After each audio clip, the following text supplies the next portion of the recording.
Duel perempat final Piala Dunia 2022, Kroasia versus Brasil, berlangsung sengit. Timnas Kroasia dan Timnas Brasil bertarung di Stadion Education City. Pertandingan Kroasia versus Brasil berakhir imbang 0-0 di waktu normal sehingga mesti dilanjutkan ke perpanjangan waktu.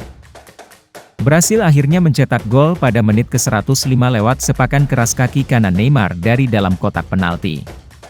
Kroasia membuat kedudukan menjadi imbang 1-1 pada menit ke-117 setelah Bruno Petkovic menjebol gawang Brasil dengan tembakan kaki kirinya dari dalam kotak penalti. 4 penendang penalti Kroasia, Nikola Vlasic, Lovro Majer, Luka Modric, dan Mislav Orsic sukses menjalankan tugasnya. Sedangkan eksekutor penalti Brasil yang berhasil hanya Casemiro dan Pedro yang berhasil menjalankan tugasnya. Dua algojo penalti Brasil lainnya, Rodrigo dan Marquinhos, gagal mengemban tanggung jawabnya. Keputusan pelatih timnas Brasil, Tite pun dipertanyakan karena memberikan jatah eksekutor penalti pertama kepada penyerang berusia 21 tahun, Rodrigo. Selain itu, Neymar, yang merupakan eksekutor penalti utama Brasil, tidak mendapat kesempatan menendang. Seusai pertandingan Kroasia versus Brasil, Tite memberikan penjelasan. Neymar menjadi penendang kelima karena itu yang menentukan, ada lebih banyak tekanan dan para pemain yang lebih siap secara mentalitas harus menjadi penendang penalti terakhir, ucap Tite. Akan tetapi, keputusan Tite tersebut tak sejalan dengan ex-pelatih timnas Jerman, Jurgen Klinsmann. Klinsmann, yang membawa timnas Jerman menempati peringkat ketiga di Piala Dunia 2006, menilai Neymar seharusnya menjadi eksekutor penalti pembuka Brasil. Neymar akan menjadi penendang penalti nomor 1 saya, Anda membutuhkan dia untuk menciptakan suasana positif, ujar Jurgen Klinsmann.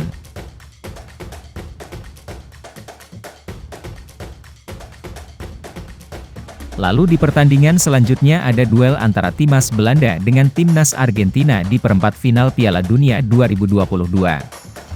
Duel ini berlangsung di Lusail Iconic Stadium, dengan skor akhir 2-2 di waktu normal dan babak perpanjangan waktu. Timnas Argentina sukses melaju ke semifinal usai membekuk timnas Belanda lewat adu penalti dengan skor akhir 4-3. Dikutip bolasport.com dari SofaScore, Belanda menghasilkan 52% penguasaan bola, berbanding 48% milik Argentina. Dari segi peluang, Belanda menciptakan 5 percobaan, tetapi hanya 2 yang tepat sasaran. Adapun Argentina membuat 14 peluang dan 5 diantaranya tepat sasaran. Belanda dan Argentina memulai babak pertama dengan perlahan sembari membangun ritme permainan masing-masing. Pada 10 menit awal berjalannya laga, kedua tim masih belum bisa menciptakan peluang berbahaya. Hingga memasuki menit ke-30, Belanda dan Argentina masih kesulitan untuk membangun serangan. Aliran bola kedua kubu kerap kali terputus ketika berada di tengah lapangan. Peluang pertama baru tercipta dari kubu Argentina pada menit ke-33 melalui Rodrigo de Paul. Sepakan mendatar kaki kanan de Paul dari luar kotak penalti masih terlalu lemah dan bisa ditangkap oleh kiper Belanda, Andreas Noppert. Argentina akhirnya memecah kebuntuan pada menit ke-35 melalui gol yang dicetak oleh Nahuel Molina. Umpan terobosan dari Lionel Messi ke dalam kotak penalti Belanda berhasil dieksekusi dengan bagus oleh Molina dengan kaki kanan. Sontekan dengan ujung kaki Molina tersebut meluncur ke sisi kanan gawang Belanda dan membuat Argentina unggul 1-0. Bagi Messi, 1 assist yang dihasilkan ini membuatnya melewati rekor milik striker legendaris timnas Brasil, Pelé. Messi telah membuat 5 assist di fase gugur Piala Dunia, menyalip Pelé yang menghasilkan 4 assist.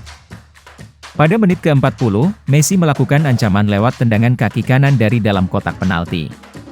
Sepakan mendatar Messi ke tengah gawang Belanda tersebut dengan mudah diamankan oleh Noppert.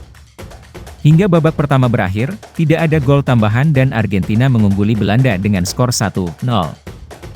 Selepas turun minum, Belanda, yang tertinggal 1 gol, melakukan perubahan taktik dengan memasukkan 2 pemain. Teun Koopmeiners menggantikan Marten de Roon di lini tengah, sedangkan Steven Bergwijn digantikan oleh Steven Berghuis untuk menambah daya gedor serangan. Namun, strategi ini belum membuahkan hasil yang berarti dan permainan cenderung menjadi lebih berhati-hati. Hingga memasuki menit ke-70, baik Belanda maupun Argentina belum menciptakan peluang yang mengancam gawang. Pada menit ke-71, Argentina berhasil mendapatkan penalti setelah Marcos Acuna dilanggar oleh Denzel Dumfries.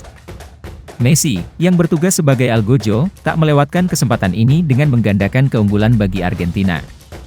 Tendangan kencang kaki kiri Messi membuat kiper Andries Noppert tak bergerak sama sekali. Bola tendangan Messi tersebut bersarang ke sisi kiri gawang Belanda dan membuat Argentina memimpin dengan skor 2-0. Satu gol yang dicetak Messi ini membuat dirinya menyamai rekor milik penyerang legendaris Argentina, Gabriel Batistuta. Messi berhasil menyamai jumlah gol Batistuta, yakni 11, untuk menjadi pencetak gol terbanyak bagi Argentina di Piala Dunia. Pada menit ke-83, Belanda menghidupkan asa usai memangkas jarak lewat gol dari Wout Weghorst. Umpan lambung Steven Berghuis dari sisi kanan penyerangan Belanda berhasil ditanduk oleh Weghorst yang berada di dalam kotak penalti. Sundulan Weghorst tersebut mengarah ke sisi kanan gawang Argentina dan tak bisa diselamatkan oleh Emiliano Martinez. Pada menit ke-90-11, Belanda memaksakan laga berlanjut ke extra time usai mencetak gol lagi lewat Weghorst.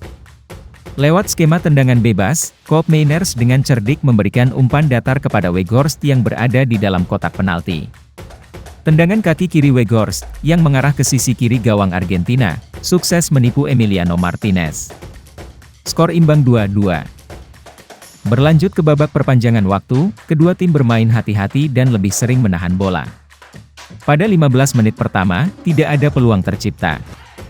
Baru pada paruh kedua, Argentina membuat peluang pada menit ke-119 lewat Lautaro Martinez. Sepakan kaki kanan Martinez dari luar kotak penalti berhasil diamankan oleh Noppert. Pemenang laga pun akhirnya harus ditentukan melalui babak adu penalti. Belanda menjadi tim pertama yang melakukan eksekusi dengan sang kapten, Virgil van Dijk, yang maju. Namun, tendangan kaki kanan Van Dijk ke sisi kanan gawang Argentina berhasil digagalkan oleh Emiliano Martinez. Lionel Messi, yang maju jadi eksekutor pertama Argentina, tak menyia-nyiakan kesempatan untuk unggul. Tendangan mendatar kaki kiri Messi sukses mengarah ke sisi kanan gawang Belanda. Belanda kemudian merespons dengan mengutus Steven Berghuis, tetapi gagal memasukkan bola. Bola yang mengarah ke sisi kiri gawang Argentina mampu ditepis lagi oleh Martinez. Penendang kedua Argentina, Leandro Paredes, berhasil membuat skor adu penalti menjadi 2-0. Sepakan kencang kaki kanan Paredes ke sisi kanan gawang gagal dibendung oleh Noppert. Belanda membuka asa usai Teun Koopmeiners mencetak gol dengan mengarah ke sisi kiri gawang. Tendangan kaki kiri Koopmeiners gagal ditebak arahnya oleh Martinez. Gonzalo Montiel lalu maju sebagai penendang ketiga Argentina dan sukses mencetak gol dengan tembakan kaki kanan. Wout Weghorst menuntaskan tugasnya dengan bagus lewat sepakan kaki kanan. Bola tembakan Weghorst mengarah ke sisi kanan gawang Argentina. Enzo Fernandez, yang mempunyai kans mengunci kemenangan untuk Argentina, justru gagal menjaringkan bola, sepakan kaki kanan Enzo melebar tipis ke sisi kanan gawang. Luuk de Jong memperpanjang napas Belanda untuk bisa menang dengan berhasil mencetak gol. Sepakan kaki kiri de Jong mengarah ke sisi kanan, sedangkan Martinez bergerak ke arah sebaliknya. Lautaro Martinez menjadi penentu kemenangan Argentina usai berhasil menjaringkan bola ke sisi kanan gawang Belanda dengan sepakan deras kaki kanan. Dengan kemenangan ini timnas Argentina melaju ke babak semifinal dan akan bertemu dengan Kroasia yang berhasil mengalahkan Brasil.